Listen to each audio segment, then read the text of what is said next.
श्री गणेशाय नमः। श्री गोपीजनवल्लभाय नमः।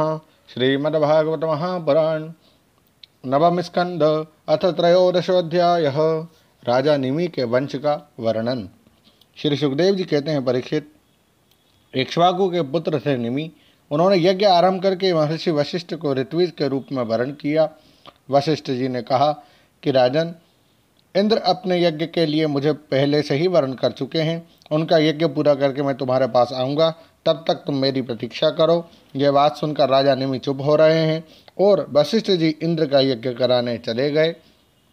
विचारवान निमि ने यह सोचकर कि जीवन तो क्षणभंगुर है, विलंब करना उचित ना समझा और यज्ञ प्रारंभ कर दिया। जब तक गुरु वशिष्ठ जी ना लौटे तब तक के लिए उन्होंने दूसरे ऋत्विजों को वर्ण कर लिया। गुरु वशिष्ठ जी जब इंद्र का यज्ञ संपन्न करके लौटे तो उन्होंने देखा कि उनके शिष्य निमि ने तो उनकी बात न मानकर यज्ञ प्रारंभ कर दिया। उस समय उनको शाप दिया कि निमि को अपनी विचारशीलता और पांडित्य का बड़ा घमंड है, इसलिए इसका शरीर पात हो जाए। निमि की दृष्टि में गुरु वशिष्ठ का यह शाप धर्म के अनुकूल ही नहीं, प्रतिकूल था। इसलिए उन्होंने भी शाप दिया कि आपने लोभवश अपने धर्म का आदर नहीं किया, इसलिए आपका शरीर भी गिर जाए। यह कहकर आत्मविद्या में निपुण निमि ने अपने शरीर का त्याग कर दिया। परीक्षित, इधर हमारे वृद्ध प्रपिता महावशिष्ठ जी ने भी अपना शरीर त्याग कर मित्रा वरुण के द्वारा उर्वशी के गर्भ से जन्म ग्रहण किया। राजा निमि के यज्ञ में आए हुए श्रेष्ठ मुनियों ने राजा के शरीर को सुगंधित वस्तुओं में रख दिया। जब सत्ययाग की समाप्ति हुई और देवता लोग आए तब उन लोगों ने उनसे प्रार्थना की, महानुभावों, आप लोग समर्थ हैं, यदि आप प्रसन्न हैं तो राजा निमि का ये शरीर पुनः जीवित हो उठे। देवताओं ने कहा, ऐसा ही हो। उस समय निमि ने कहा, मुझे देह का बंधन नहीं चाहिए। विचारशील मुनिजन अपनी बुद्धि को पूर्ण रूप से श्री भगवान में ही लगा देते हैं और उन्हीं के चरण कमलों का भजन करते हैं। एक न एक दिन यह शरीर अवश्य ही छूटेगा। इस भय से भीत होने के कारण वे इस शरीर का कभी संयोग ही नहीं चाहते, वे तो मुक्त ही होना चाहते हैं। अतः मैं अब दुख, शोक और भय के मूल कारण इस शरीर को धारण करना नहीं चाहता। जैसे जल में मछली के लिए सर्वत्र ही मृत्यु के अवसर हैं, वैसे ही इस शरीर के लिए भी सब कहीं मृत्यु ही मृत्यु है। देवताओं ने कहा, मुनियों, राजा निमि बिना शरीर के ही प्राणियों के नेत्रों में अपनी इच्छा के अनुसार निवास करें।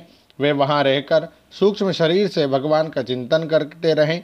पलक उठने और गिरने से उनके अस्तित्व का पता चलता है। इसके बाद महर्षियों ने यह सोचकर कि राजा के न रहने पर लोगों में अराजकता फैल जाएगी, निमि के शरीर का मंथन किया। उस मंथन से एक कुमार उत्पन्न हुआ। जन्म लेने के कारण उसका नाम हुआ जनक।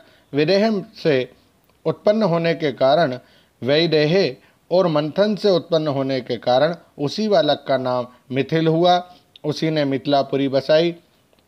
परीक्षित, जनक का उदावसु, उसका नंदीवर्धन, नंदीवर्धन का सुकेतु, उसका देवरात, देवरात का बृहद्रथ, बृहद्रथ का महावीर्य, महावीर्य का सुधृति, सुधृति का दृष्टकेतु, दृष्टकेतु का हर्यश्व और उसका मरु नामक पुत्र हुआ। मरु से प्रतिपक, प्रतिपक से कृतिरथ, कृतिरथ से देवमीढ़, देवमीढ़ से विश्रुत और विश्रुत से महाधृति का जन्म हुआ। महाधृति का कृतिरात, कृतिरात का महारोमा, महारोमा का स्वर्णरोमा और स्वर्णरोमा का पुत्र हुआ ह्रस्वरोमा। इसी ह्रस्वरोमा के पुत्र महाराज शीर्ध्वज थे। वे जब यज्ञ के लिए धरती जोत रहे थे, जब उनके सिर हल के अग्रभाग फाल से सीता जी की उत्पत्ति हुई, उसी से उनका नाम शीर्ध्वज पड़ा। शीर्ध्वज के कुशध्वज, कुशध्वज के धर्मध्वज और धर्मध्वज के दो पुत्र हुए, कृतध्वज और मितध्वज। कृतध्वज के केशी ध्वज और मितध्वज के खांडिक्य हुए। परीक्षित, केशी ध्वज आत्मविद्या में बड़ा प्रवीण था। खांडिक्य था कर्मकांड का मर्मज्ञ। वह केशी ध्वज से भयभीत होकर भाग गया। केशी ध्वज का पुत्र भानुमान और भानुमान का शतद्युम्न था। शतद्युम्न से शुचि, शुचि से संध्वाज, संध्वाज से ऊर्ध्वकेतु, ऊर्ध्वकेतु से अज, अज से पुरुजित, पुरुजित से अरिष्टनेमि, अरिष्टनेमि से श्रुतायु, श्रुतायु से सुपार्श्वक, सुपार्श्वक से चित्ररथ और चित्ररथ से मिथिलापति क्षेमादि का जन्म हुआ। क्षेमादि से समरथ, समरथ से सत्यरथ और सत्यरथ से उपगुरु और उपगुरु से उपगुप्त नामक पुत्र हुआ। ये अग्नि का अंश था। उपगुप्त का वस्वनंत, वस्वनंत का युयुध, युयुध का सुभाषण, सुभाषण का श्रुत, श्रुत का जय, जय का विजय और विजय का ऋत नामक पुत्र हुआ। ऋत का शुनक, शुनक का बीतहव्य, बीतहव्य का धृति, धृति का बहुलाश्व, बहुलाश्व का कृति और कृति का पुत्र हुआ महावशी। परीक्षित, ये मिथिल के वंश में उत्पन्न सभी नरपति मैथिल कहलाते हैं। ये सब के सब आत्म ज्ञान से संपन्न एवं गृहस्थाश्रम में रहते हुए भी सुख दुख आदि द्वंद्वों से मुक्त थे। क्यों ना हो, याज्ञवल्क्य आदि बड़े बड़े योगेश्वरों की इन पर महान कृपा जो थी। ओम नमो भगवते वासुदेवाय। श्रीमद्भागवते महापुराणे पारमहंस्यां संहितायां नवम स्कंधे निमिवंशानुवर्णनं नाम त्रयोदशोऽध्यायः। श्रीराधाकृष्णार्पणमस्तु। हरये नमः, हरये नमः, हरये नमः। जय श्री राधे।